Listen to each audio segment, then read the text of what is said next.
Todo mundo tem problemas, não é verdade? Todo mundo tem problemas. Não existe pessoas sem problema. Todo mundo passa por problemas diversos. Seja qual for o problema, desde a criança que quando está com fome, ela chora, ela tem um problema, é a fome. A fome não é um problema? É um problema. E a criança chora porque está com fome. No curso da vida, nós vamos vendo outros problemas, uns maiores, outros menores, mas eu acredito que todos já perceberam que a vida é marcada por problemas. Por quê? Porque o mundo está debaixo do pecado. E enquanto estiver, haverá problema. Qual é então a diferença de uma pessoa para outra? Não pense que fulano, cicrano e beltrano não tem problemas, só você tem. Não é incomum que achemos que a grama do vizinho é sempre mais verde e que os outros têm menos problemas do que nós. É claro que pode ser que certas pessoas tenham problemas numa dimensão um pouco singular. Lembro-me de um homem de Deus que nasceu sem os braços e as pernas. Não sei quantos já viram no vídeo. E ele prega a palavra do Senhor pelo mundo. O problema dele é um pouco singular. Concorda comigo? Graças a Deus, porque temos braços, mãos, pernas. Mesmo assim, em geral, todos temos problemas. Todos temos algum desafio na vida. Então, volto a perguntar: qual é a diferença de uma pessoa para outra? Não é ter ou não ter problema, é como reage ao problema. A forma como você reage ao problema é a grande diferença. Nós vamos ver, começando hoje, o livro de Ruth, como Deus gostaria que fossem resolvidos os problemas e como foram resolvidos de forma errada os problemas. Portanto, já peço que abram no livro de Ruth. Faremos hoje o primeiro capítulo. E eu gostaria de perguntar já também, para você ir meditando por toda a exposição da palavra do Senhor, gostaria de perguntar a você, como você reage ao problema? A quem você recorre para que os problemas sejam resolvidos da forma como de fato devem ser resolvidos?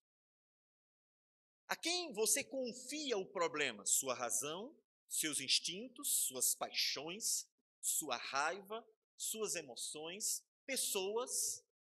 Como você resolve os problemas? A quem você recorre? Vamos ler então a palavra do Senhor, acompanhe. Ruth, capítulo de número 1, farei a leitura de todo o capítulo. Depois de Juízes, livro de Ruth. Nós estamos fazendo, para aqueles que nos visitam, a exposição de toda a Bíblia. Então, já fizemos até Juízes. Hoje começamos Ruth e faremos cada capítulo um domingo a exposição até o final do livro, um belíssimo livro que tem muito a nos ensinar sobre a história redentora.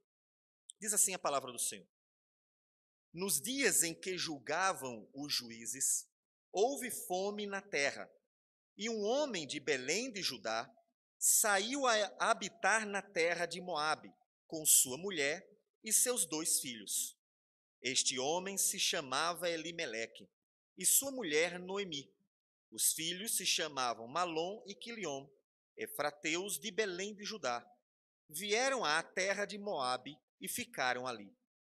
Morreu Elimeleque, marido de Noemi, e ficou ela com seus 2 filhos, os quais casaram com mulheres moabitas. Era o nome de uma Orfa e o nome da outra Ruth.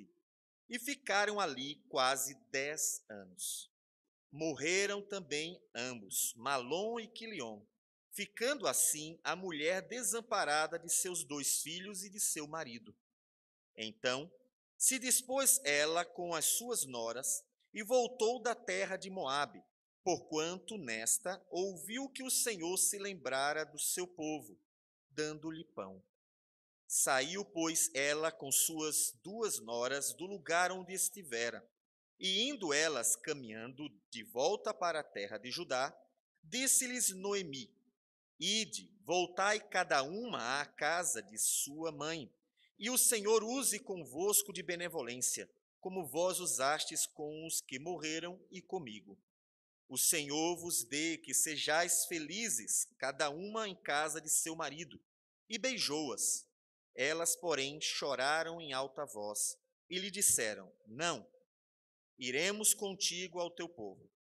Porém, Noemi disse: Voltai, minhas filhas, porque iríeis comigo? Tenho eu ainda no ventre filhos para que vos sejam por maridos? Tornai, filhas minhas, ide-vos embora, porque sou velha demais para ter marido.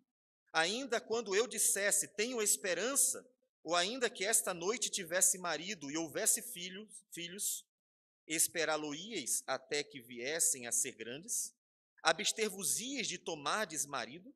Não, filhas minhas, porque por vossa causa a mim me amarga o ter o Senhor descarregado contra mim a sua mão. Então de novo choraram em voz alta. Orfa, com um beijo, se despediu de sua sogra, porém Ruth se apegou a ela. Disse Noemi: Eis que tua cunhada voltou ao seu povo e aos seus deuses. Também tu volta após a tua cunhada. Disse, porém, Ruth: Não me instes para que te deixe e me obrigue a não seguir-te, porque aonde quer que fores, irei eu, e onde quer que pousares, ali pousarei eu. O teu povo é o meu povo, o teu Deus é o meu Deus. Onde quer que morreres, morrerei eu, e aí serei sepultada. Faça-me o Senhor o que bem lhe aprouver, se outra coisa que não seja a morte me separar de ti. Vendo, pois, Noemi que de todo estava resolvida a ir com ela, deixou de insistir com ela. Então, ambas se foram, até que chegaram a Belém. Sucedeu que, ao chegarem ali, toda a cidade se comoveu por causa delas. E as mulheres diziam: Não é esta Noemi? Porém, ela lhes dizia: Não me chameis Noemi, chamai-me Mara, porque grande amargura me tem dado o Todo-Poderoso. Ditosa eu parti, porém o Senhor me fez voltar pobre. Por que, pois, me chamareis Noemi, visto que o Senhor se manifestou contra mim e o Todo-Poderoso me tem afligido? Assim voltou Noemi da terra de Moabe, com Ruth, sua nora, a Moabita, e chegaram a Belém no princípio da cega da cevada. Senhor Deus amado, a tua palavra é o teu poder para a salvação. Por meio dela, e só por meio dela, pessoas são convertidas, porque é por meio dela que o teu Espírito opera poderosamente nos corações. Somente por meio dela e do teu Espírito que teu povo pode ser quebrantado, transformado para reconhecer seus pecados, aprender a viver para a tua glória e então, ó Deus, ser transformado de glória em glória à imagem do Senhor Jesus. Portanto, peço que a tua palavra seja exposta com fidelidade e excelência, para que, pelo poder do Espírito da tua palavra, possamos ser edificados aqui. Receba a nossa oração e abençoe-nos. Em nome do Senhor Jesus. Amém. Vocês viram o problema? Havia um problema, e o problema começa no primeiro versículo. Não pense no problema depois. O segundo problema é um outro problema que, na verdade, será, em certa medida, fruto ou consequência do que fizeram antes, de como tentaram resolver um problema. É importante entendermos o contexto de Ruth, porque isso torna a graça divina que se manifesta neste livro em uma dimensão muito superior àquela se você não tivesse conhecimento do contexto. E qual é o contexto? Diz o primeiro versículo. Nos dias em que julgavam os juízes. Vocês lembram do livro de Juízes? O livro de Juízes é marcado pelos pecados de Israel. O povo vivia pecando contra Deus. Tem coisas tão absurdas que tem homossexualismo, abuso, estupro de uma mulher por parte de uma tribo inteira. Há idolatria em todas as dimensões. O povo está submerso em pecado. E o final do livro de Juízes, se você quiser conferir, capítulo 21, versículo 25, nos explica por que o povo estava vivendo tal miséria espiritual. Naqueles dias não havia rei em Israel. Cada um fazia o que achava mais reto. Não havia quem conduzisse o povo na palavra de Deus.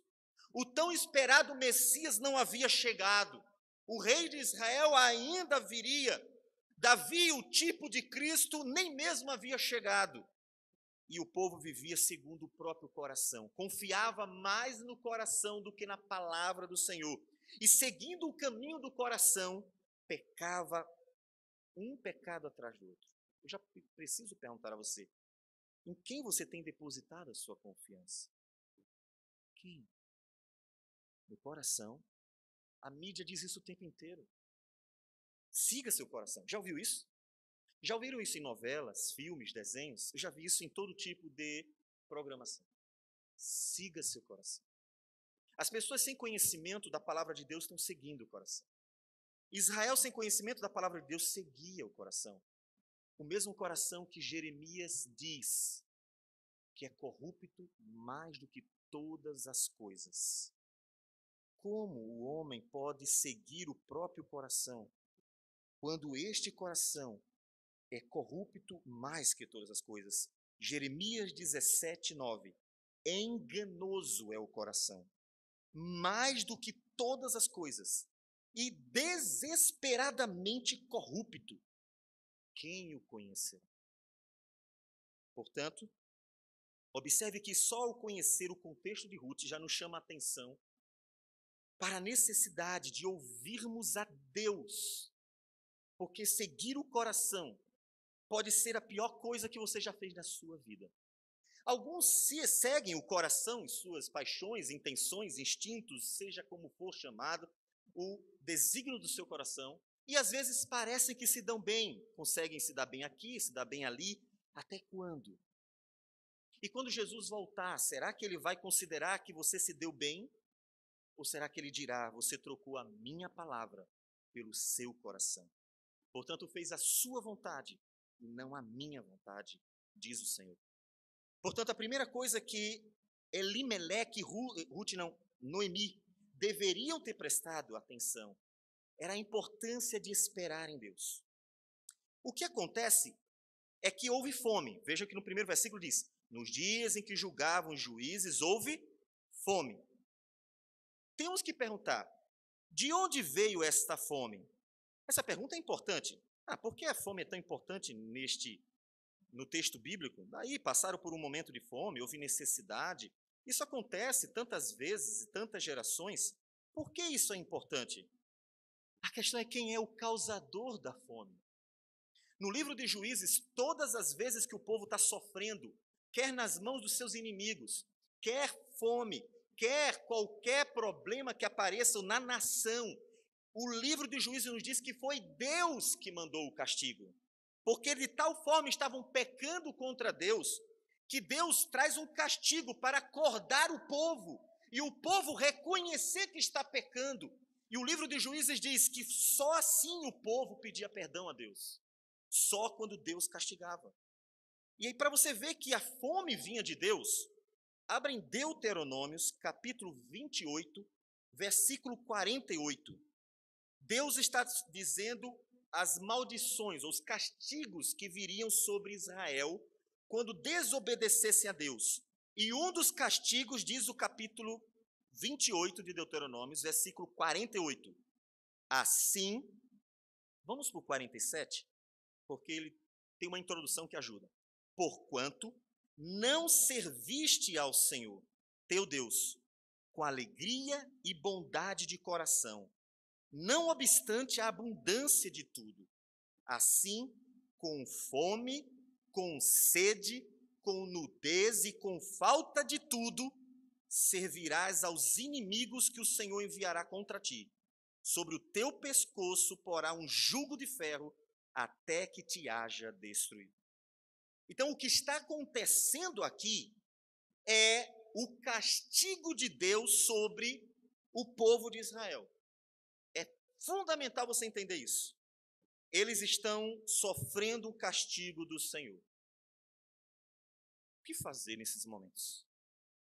Esse é um momento importante. Quando Deus castiga o povo, ou quando vem um problema e eu não sei a origem, a causa dele, o que eu faço? O que eu deveria? Essa é a pergunta fundamental aqui. O que eu deveria fazer? O que você deveria fazer? Vamos para Lamentações, capítulo 3, versículo de número 26. Lamentações 3, 26. Depois de Jeremias. Lamentações é um livro bem pequenininho que fica após o livro do profeta Jeremias. É um livro também do profeta Jeremias. Diz assim a palavra do Senhor: bom é aguardar a salvação do Senhor, e isso em silêncio. Versículo 31. O Senhor não rejeitará para sempre, pois ainda que entristeça a alguém, usará de compaixão segundo a grandeza das suas misericórdias, porque não aflige nem entristece de bom grado os filhos do homem. Jeremias está passando exatamente por um momento de tribulação, porque Deus está trazendo sobre Israel o cativeiro. Então, o contexto de Jeremias é parecido com o contexto de Ruth, do livro de Ruth, e o que Elimeleque e Noemi, aquele casal, junto com seus 2 filhos, deveriam ter feito naquele momento, era ter colocado o rosto no pó, clamado a Deus, orado ao Senhor e esperado em Deus a salvação. Mas Elimeleque não faz isso. Ele conduz a própria vida. Deus não deu a Israel a terra de Moabe. Israel deveria morar na terra de Canaã, no lugar onde o Senhor havia designado. Mas quando Deus castiga o povo, o que é que Elimeleque faz? Foge. Quando Deus castiga o povo por causa de seus pecados, o que Elimeleque faz? Foge. Elimeleque não vai pedir perdão a Deus. Elimeleque não se arrepende, Elimeleque não se prostra, Elimeleque não tem uma atitude. É claro, mesmo que o texto não fale nada sobre o que mais ele fez, mas não é a atitude que o texto quer nos conduzir a entender que foi a atitude dele. Ao contrário, Elimeleque foge. Ele pega a família e, tendo em vista que Deus castigou o povo, tenta fugir do castigo de Deus e vai para uma terra que estava tudo bem. Deus está castigando o povo aqui, eu vou fugir daqui, me livrar do castigo de Deus. Será que o homem pode se livrar do castigo de Deus? Será que o homem pode fugir do castigo de Deus? E é isso que a Noemi vai aprender também no livro de Ruth. É que não. Elimeleque foge. Ele tinha uma vida boa, porque lá no versículo 21, se vocês verem de Ruth, ela diz, ditosa eu parti, bem de vida. Noemi tinha uma boa vida. É só lembrar que nós vamos ver no livro que o Boaz é um parente, é um homem rico, é um homem bem de vida. A Noemi e o Elimeleque parece que também eram bem de vida.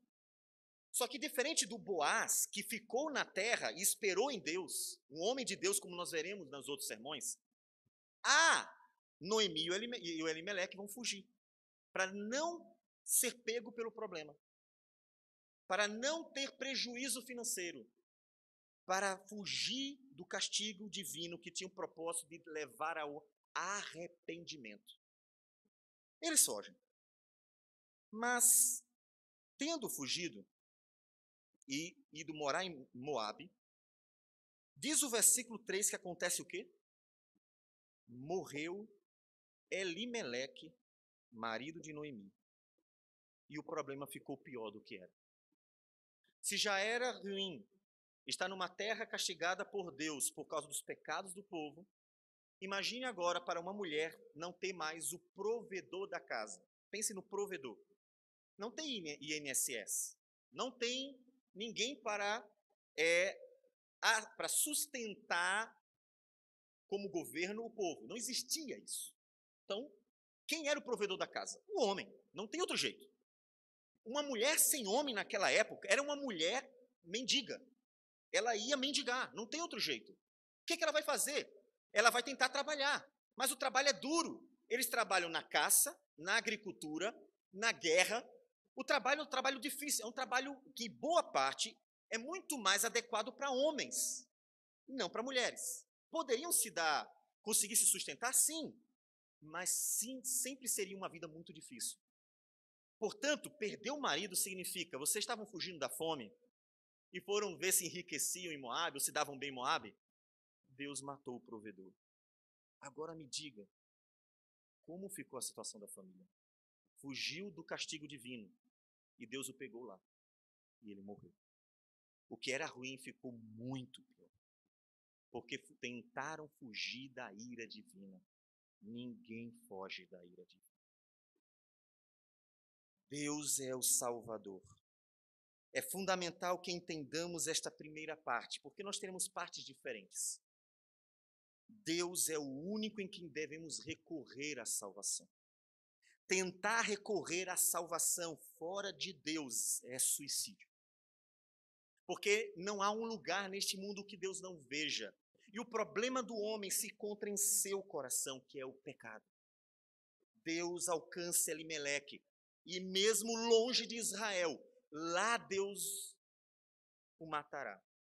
Ele morre, deixando a família sem a provisão. Que coisa triste.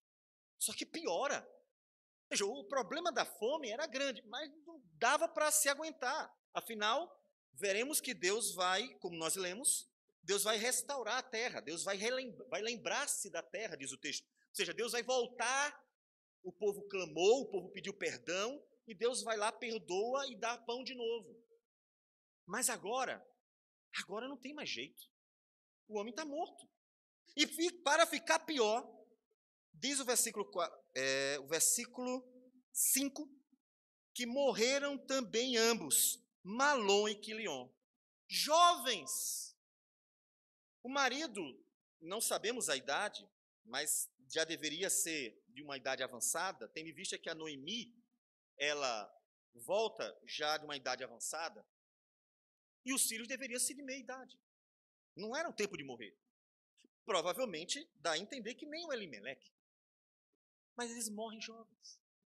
Agora, o problema da fome ficou muito maior. Eles fugiram da fome porque Deus trouxe. E agora estava a mulher desamparada. Diz o texto que ela estava desamparada. Ela não tinha mais marido nem filho para cuidar dela, para sustentá-la, para prover o que é preciso para a vida. Noemi vai aprender algo fundamental sobre depender da salvação de Deus.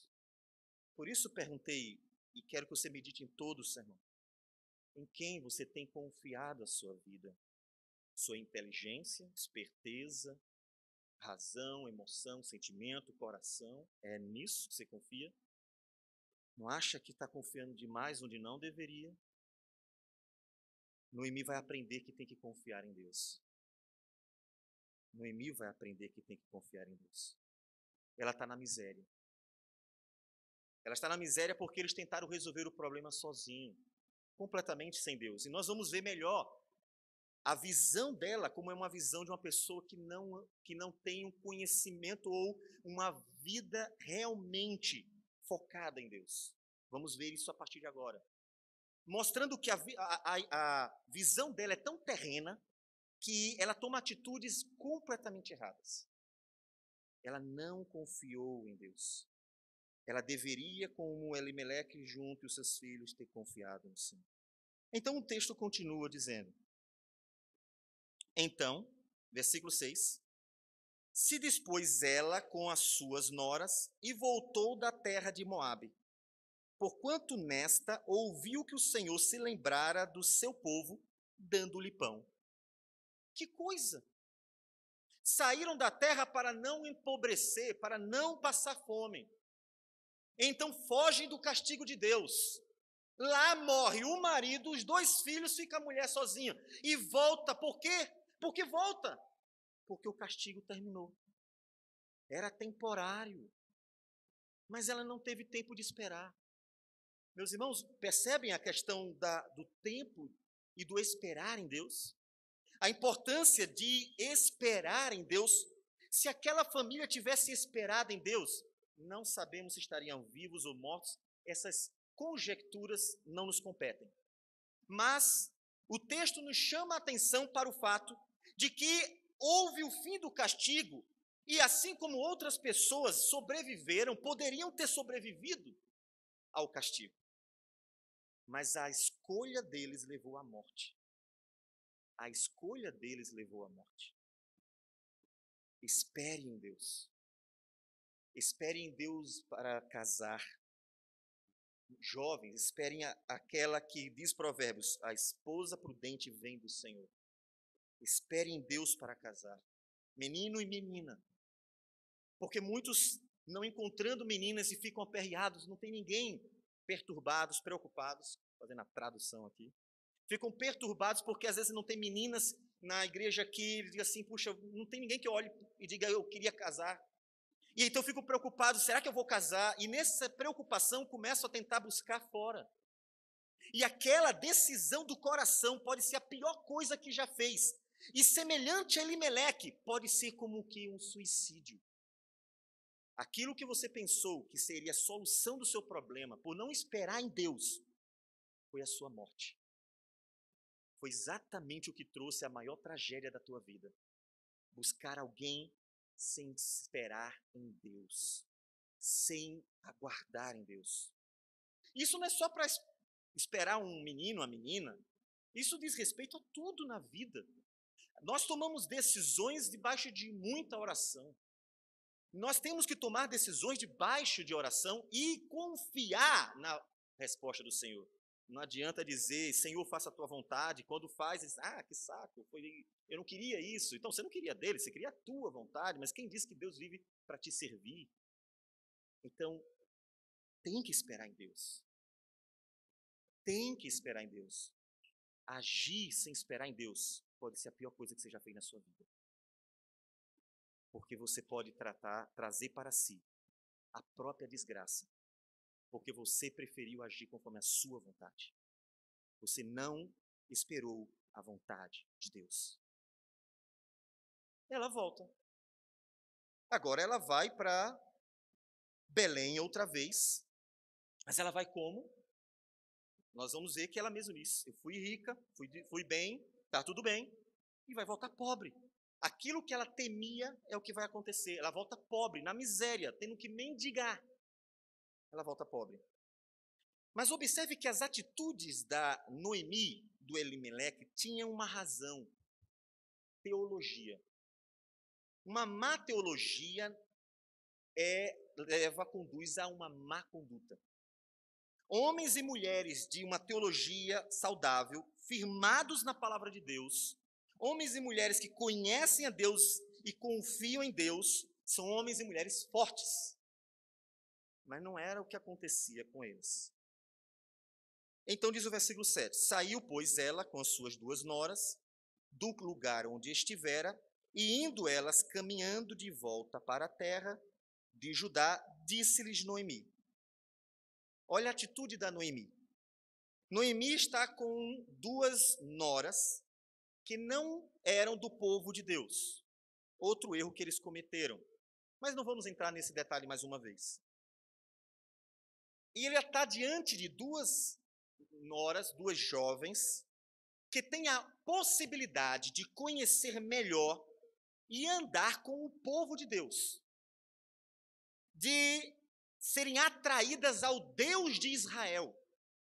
Devem lembrar que o propósito de Deus para Israel era atrair as nações para Deus, para a salvação, mas especificamente para a redenção que haveria de se cumprir em Cristo. Lembrem que Gênesis 12, 3, vocês conhecem bem, diz o texto que em ti, Deus dizendo para Abraão, serão benditas todas as famílias da terra. Deus já pré-anunciou para Abraão, como diz o próprio apóstolo Paulo em Gálatas, que as nações seriam atraídas ao Salvador. E Israel tinha esse papel. Noemi tinha esse papel. O povo de Deus tinha o papel de trazer gente para Deus, para a redenção que só Deus poderia dar. Lá em Êxodo 12, 48, o texto nos dirá que o estrangeiro que tivesse por meio da terra, estivesse com eles, deveria ser recebido, passar por todo o processo de se tornar parte do povo, a circuncisão, para fazer parte da Páscoa e dos ritos judaicos ordenados por Deus. E assim seria aceito, recebido e tratado como um igual aos outros. Israel atraía as nações para si, e as nações se tornariam tão povo de Deus quanto Israel for escolhido para ser o povo de Deus. Mas olha o que a visão de uma pessoa não focada em Deus pode conduzir a atitudes tão distantes da vontade do Senhor. Disse-lhes Noemi: ide, voltai cada uma à casa de sua mãe, e o Senhor use convosco de benevolência, como vós usastes com os que morreram comigo. O Senhor vos dê que sejais felizes, cada uma em casa de seu marido. Olha a visão de felicidade de Noemi. A visão que ela tem de felicidade. Mas qual o problema, pastor? Ela está falando só dela casar, ter um marido e ter uma vida boa. É só isso. Só isso? Vamos para o versículo de número 15. Disse Noemi: eis que tua cunhada voltou ao seu povo e aos seus deuses. Não era seus. Voltar para a casa da mãe significava fazer parte do povo pagão, com todos os seus pecados, com toda a sua idolatria, completamente longe de Deus, completamente amaldiçoado por ser um povo que não conhecia a Deus. Significava viver longe do Senhor. Não era só isso. Não. A felicidade no coração de Noemi estava restrita a ter dinheiro, a ter casa, a ter uma vida próspera. A mesma visão que o mundo secular tem hoje. A felicidade para Noemi se resumia a uma vida boa aqui. Se resumia a uma vida abundante aqui. Por isso, para ela, era melhor que as noras voltassem para a casa da mãe, para os deuses e todo o paganismo de onde vieram, para que tivessem marido, uma vida então familiar e tivessem provavelmente abundância, pudessem conseguir isso. Era melhor para elas, para Noemi, que elas alcançassem isso, mesmo voltando para os seus deuses, do que viverem uma vida humilde, simples, numa plena confiança e dependência do Deus de Israel, o Senhor de tudo. Como está a sua visão de felicidade? Como está a sua visão de felicidade? A sua visão de felicidade irá conduzir suas ações. Observe que Noemi, em vez de atrair as duas noras para Deus, ela fez exatamente o oposto, ela fez um desserviço. É como se alguém, querendo fazer parte da igreja, converter-se ao Senhor Jesus, encontra pessoas que, em vez de atrair, afastam, atrapalham, começam a tentar, assim, não, lá é melhor, aqui não dá muito certo, não, as coisas não estão boas, lá você consegue ser mais, não sei aonde tem prosperidade, vá para lá. É como se fizesse isso. Noemi espantou a própria nora. Como? Ser exatamente para atraí-la.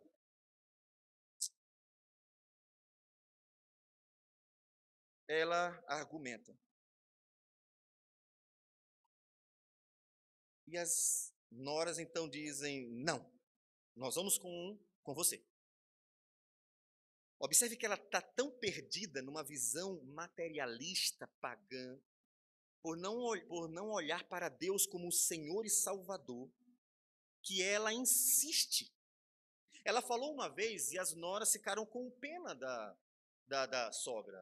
Uma senhora de idade vai voltar para sua terra sozinha, sem ninguém para amparar. Vai morrer ali, vai sofrer, vai mendigar, vai ser triste. Elas ficam tristes com aquilo e choram. Não, a gente vai com a senhora. Mas ela insiste. Ela insiste mais uma vez. Ela entende que Deus está castigando-a e que esse castigo se estendeu para elas. A leitura de Noemi é mais uma vez deturpada. Porque aquilo que para Noemi era um castigo, nós veremos no final de Ruth, que era a providência de Deus para a salvação do seu povo. Está tudo bem na tua vida? Tudo dando certo? As pessoas, quando estão tudo bem, elas dizem assim: Deus está me abençoando. Chego na igreja e diz: Deus está me abençoando, só tem coisa boa. Está passando por problemas, lutas, sofrimentos, qualquer que seja, saúde, finanças, qualquer problema. Puxa, está acontecendo problema, é o diabo, ou Deus está me castigando. E começa. A visão materialista da vida leva a conclusões completamente erradas. Como foi que Jesus nos salvou? Morrendo numa cruz. Não foi sentado num trono, num palácio, reinando com um banquete em sua frente. Não foi com prosperidade, riqueza e saúde que Jesus pagou o preço da nossa redenção. Não foi com riqueza que Jesus comprou a nossa salvação. Foi numa cruz, morrendo como um cordeiro, morto pelo próprio povo, que o entregou para os gentios, povo que nem mesmo conhecia ou temia a Deus. Foi ali que ele pagou. Sofrimento não é sinônimo de castigo, nem sempre. Nem prosperidade é sinônimo de bênção, nem sempre.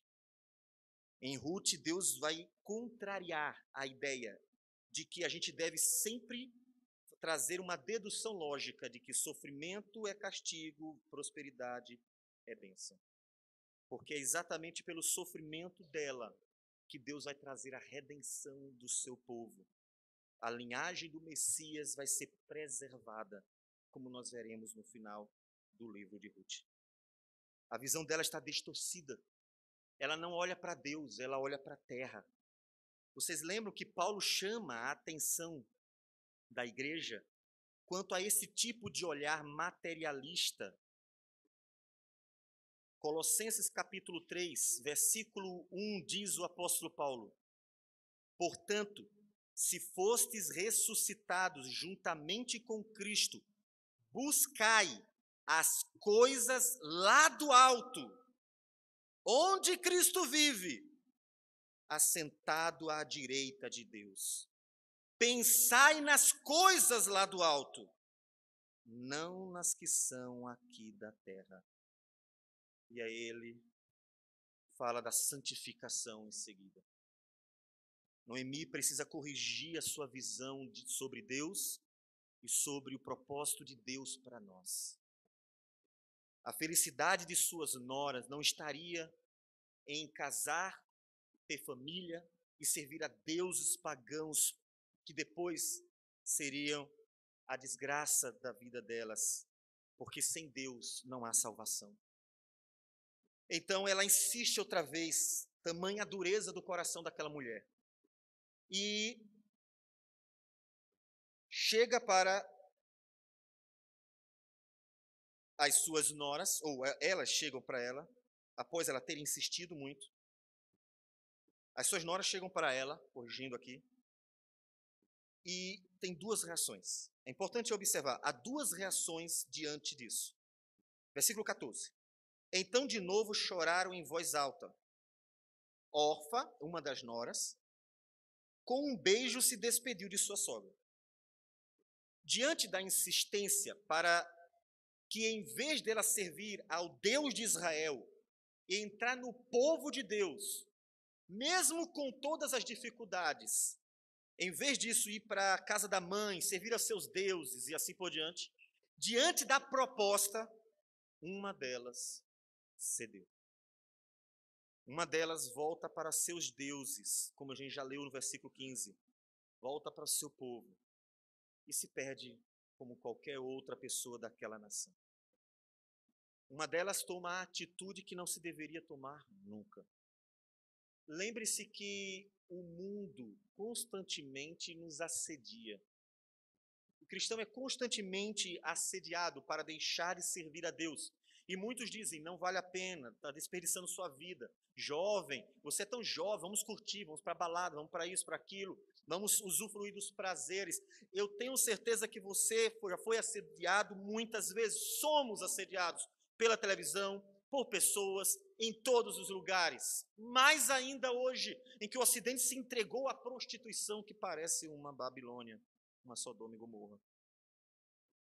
A questão é que há duas reações possíveis diante da sedução e diante do problema. Apareceu um problema na igreja, apareceu um problema ali, apareceu um problema com o irmão. Orfa vai embora, volta para a sua casa. Mas diz o texto que houve uma outra reação. Ruth se apegou a ela. Ruth está firme. E Noemi, como se não bastasse já o ter errado duas vezes, vai cometer o mesmo erro pela terceira vez. Versículo 15. Disse Noemi, eis que tua cunhada voltou ao seu povo e aos seus deuses. Também tu volta após a tua cunhada. A mulher já errou duas vezes e conseguiu, infelizmente, ter frutos de seu erro. A sua nora voltou para o paganismo, portanto que ela insistiu. Você tem cedido às pressões do mundo? Você está forte para resistir às lutas da vida? A órfã não esteve. Preferiu, pensou bem, realmente, com uma senhora e minha cunhada. Com cunhada? O que eu vou fazer? Chegar lá, tem nada. Não tem homem para trabalhar. Vou mendigar. Nós veremos mais adiante que existia uma lei que ajudava os pobres, que era o colher as coisas do chão. Mas veja que situação. Eu posso ir para a casa da minha mãe, eu posso conseguir casar de novo, reerguer minha vida, ter filhos. Sabe uma coisa? Não vale a pena não. É muito sofrimento. Eu estou muito nova para sofrer. Estou muito jovem para sofrer. Eu vou ficar sofrendo à toa. Por quê? Pelo quê? Não, eles têm o povo deles, eu tenho o meu povo. Ele tem o Deus deles, eu tenho os meus deuses. Veja. Muitas coisas podem ter passado na cabeça dela, não sabemos quais. Mas o fato é que ela se deixou convencer que era melhor estar servindo os seus deuses no meio de um povo pagão por causa de uma futura estabilidade do que servir ao Deus de Israel, no povo de Deus, mesmo que em meio ao sofrimento e pobreza. E foi. Noemi tenta fazer com que Ruth siga o mesmo caminho errado. E insiste pela terceira vez. Daí você vê que o castigo de Deus sobre o povo não era sem merecimento. Que povo de coração duro, que povo atrapalhado, que povo para ter uma visão tão materialista, pagã, tão secularizada. Só que desta vez a Noemi não contava que encontraria uma mulher cuja fé era maior do que a fé encontrada em Israel. Mateus 8,10 diz Jesus para um centurião que pediu para que ele curasse o seu servo. Jesus diz assim, quando ele diz, olha, Senhor Jesus, pode dizer daí, não precisa ir lá em casa. Se o Senhor disser, meu servo ficará curado. Ele fica admirado e diz, nem em Israel encontrei fé como esta. Ruth era uma mulher como este homem foi, ou seria, uma mulher cuja fé era singular. E nem Israel havia naqueles dias. É esta mulher que vai ensinar a Israel a confiar em Deus. E então Ruth toma a atitude que a Noemi deveria ter tomado, sendo que a Noemi é que era a mulher do povo de Deus. Versículo 16. Disse, porém, Ruth, não me instes para que não te deixe e me obrigue a não seguir-te, porque onde quer que fores, irei eu. onde quer que pousares, ali pousarei eu. O teu povo é o meu povo, o teu Deus é o meu Deus. Esta é uma belíssima confissão de fé de uma mulher que, não sendo judia, quer entrar na presença de Deus e fazer parte do povo de Deus. E é assim que ela é vista. Só para que vocês entendam melhor e vejam melhor essa confissão de fé, olha o capítulo 2, versículo 12. Boaz diz para Rute as seguintes palavras. Rute 2, 12. O Senhor retribua o teu feito, e seja cumprida a tua recompensa do Senhor, Deus de Israel, sob cujas asas vieste buscar refúgio. Boaz diz: Rute, você veio buscar refúgio em Deus. Você estava passando fome, miséria, e em vez de buscar refúgio em deuses pagãos, em vez de tentar casar com homens pagãos, em vez de resolver o problema conforme o teu coração, você veio buscar refúgio em Deus. Você preferiu confiar em Deus. Você preferiu vir pobre, na miséria, para o povo de Deus. E Deus te recompense por isso, diz Boaz para Rute, num desejo de que as bênçãos do Senhor sejam derramadas sobre uma mulher que preferiu amar, andar, viver com Deus, a ter tudo o que se poderia ter sem Ele. E você? Quais têm sido as tuas atitudes diante dos problemas, lutas, angústias, seduções? Quem está conduzindo a tua vida? E para quem você está entregando? Materialista? Teu olho está na terra? Não faça como Noemi, voltou na miséria, porque confiou demais em si. Em quem confias? A nossa salvação vem do Senhor e somente do Senhor. Por isso é melhor esperar em Deus em meio ao sofrimento.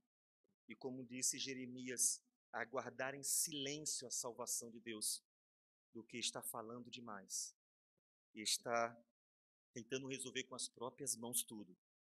Está tentando fugir até mesmo de castigos divinos, porque de Deus ninguém se esconde. Sua solução será seu maior problema futuro. A sua solução será o maior problema que você terá no futuro. Eis uma mulher de Deus que preferiu esperar no Senhor, que preferiu confiar no Senhor, a ter que confiar nos homens, que preferiu Deus do que qualquer outra coisa que o mundo pudesse lhe oferecer.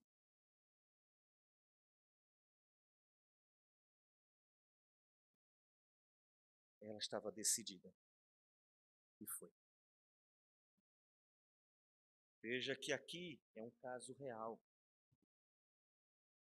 Ela não está apenas imaginando que pode acontecer um problema, ela está passando pelo problema. Ela não está arriscando, ela está sofrendo. E é mesmo assim ela prefere Deus. E mantém o coração em Deus e ensina a sua sogra a fazer o mesmo. Elas chegam, vão andando e chegam lá.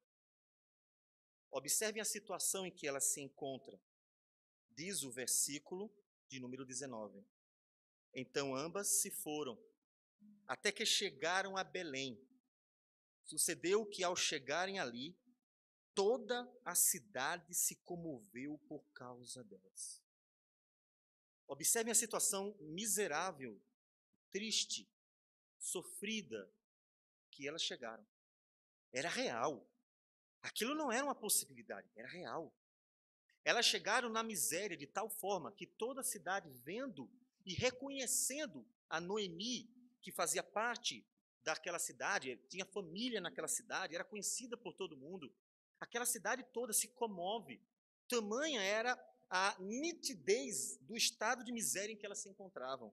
O estado que a Ruth preferiu a ter que se dobrar diante de outros deuses. Ela preferiu buscar refúgio no Senhor. Então, a Noemi só faz se queixar.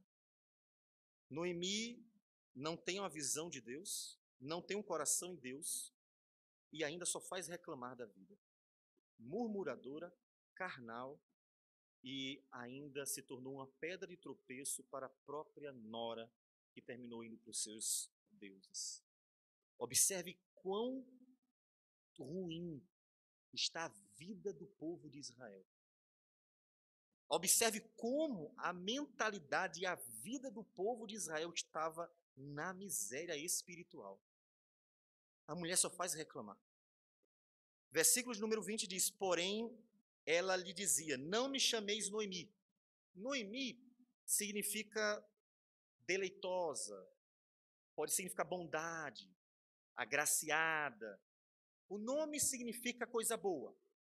Todas as vezes, a raiz da palavra é a mesma de Naamã. Noemi é a mesma raiz da palavra Naamã. E a palavra Naam, ela tem esse sentido, a ideia de algo bom, a bondade do Senhor. Você vai ver que vai ser usado na Bíblia para transmitir a bênção de Deus, a bondade de Deus, a graça de Deus. Esse era o nome dela. Alguém abençoada. Ela diz, não me chame mais de Noemi. A minha vida não é o que meu nome diz. Chamai-me Mara. Mara é outra palavra hebraica que significa amargo. Algo que é amargo, que é ruim, aquele gosto que a gente não se delicia nele. Porque grande amargura me tem dado o Todo-Poderoso. Outra vez ela está reclamando e angustiada, só pensa no problema. E ela diz aquilo que nós até já lemos em parte, de Toz eu parti, porém o Senhor me fez voltar pobre. Por que, pois, me chamareis Noemi, visto que o Senhor se manifestou contra mim e o Todo-Poderoso me tem afligido? Ela está certa. Deus a fez voltar.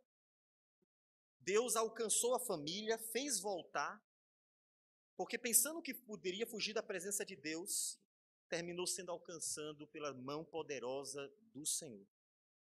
Só que uma coisa ela estava muito errada. É que ela não olhava para o problema com os olhos corretos. A volta de Noemi para a sua terra, de onde nunca deveria ter saído, porque era o povo de Deus. E ela foi buscar refúgio num povo pagão. A volta dela era o começo da obra redentora de Deus naquela família. Eu não vou contar agora, nós vamos ficar com aquele gostinho de quero mais, porque vamos ver um capítulo após o outro. E veremos como tudo foi conduzido por Deus. De forma que Noemi deveria aprender que a salvação pertence ao Senhor. Salvação pertence ao Senhor. Então, preciso voltar àquelas perguntas. Como você tem resolvido os problemas? Todos têm problemas. Mas há formas diferentes de lidar com problemas. Como Noemi, reclamando de tudo, com a visão carnal, mundana, pagã, secularizada. Como Orfa, que se deixou encantar pela ideia de ter uma vida melhor lá, junto com os seus deuses. Ou como Ruth, que prefere passar pelo vale da sombra da morte, na presença do Deus de Israel, a ter pastos aparentemente verdejantes, mas que levarão ao abismo da morte eterna. Como você tem resolvido os seus problemas? Não conduza a sua vida. Nós lemos hoje, em capítulo 10 de João, que há um bom pastor. Jesus é este bom pastor. E se nós temos um bom pastor, que é Cristo, que nos pastoreia pela pregação fiel da Escritura, que nos conduz à sua vontade, então temos alguém para nos guiar. Temos alguém para nos conduzir. Não precisamos seguir o nosso coração. O mundo não tem alguém para conduzi-lo. e não tendo ninguém para pastoreá-lo, pois não estão no rebanho do Senhor Jesus, tenta seguir o próprio coração como única solução para ter uma condução na vida, uma direção na vida. Por isso que o mundo encontra seus deuses, seus ídolos, suas pessoas famosas, para tentar encontrar um guia, como cegos tentando encontrar alguém para dar uma direção para a vida, nem que seja o próprio coração. Mas não é assim conosco. Não é assim com o povo de Deus. Temos um bom pastor. Há problema, coloca os joelhos no chão, diante do bom pastor, e diz: Senhor, se pequei contra ti, me perdoe, pois é possível que esteja sofrendo os castigos por meus pecados. Senhor, se não tenho consciência de pecado, então, Senhor, me ajude diante deste problema. Pode ser que o problema não seja fruto de um pecado, um castigo por um pecado. Então, Senhor, me ajuda e me dê coração pronto para esperar, paciência, orando e esperando no Senhor, para que Deus, a seu tempo, providencie a solução. Foi assim que o povo de Israel teve que viver. Durante 2000 anos, de Abraão até Jesus, tendo uma promessa, a promessa de que o filho dele e nele seriam benditas as famílias da terra. A promessa do Messias, do grande profeta, do rei, 2000 anos. Teve que aprender a esperar a salvação de Deus. E só depois de 2000 anos, Deus trouxe a salvação. Confia no Senhor, sempre. E prefira passar pelo vale da sombra da morte, a ter que tentar resolver os problemas com as tuas próprias forças. Talvez a terra para onde vá, como Moabe, seja exatamente o lugar onde você trará o maior problema para a sua vida. Talvez as decisões que você pretende tomar sejam exatamente aquilo que trará maior sofrimento para a tua vida. Talvez as escolhas que você vai tomar sejam exatamente as que trouxeram as maiores angústias para a tua vida, porque você não teve paciência. Você preferiu resolver sozinho, tamanha pressa do coração e falta de confiança no Deus da provisão. Confia no Senhor. Ele é o único Salvador. E somente Ele poderá te conduzir por um caminho bom, agradável e perfeito.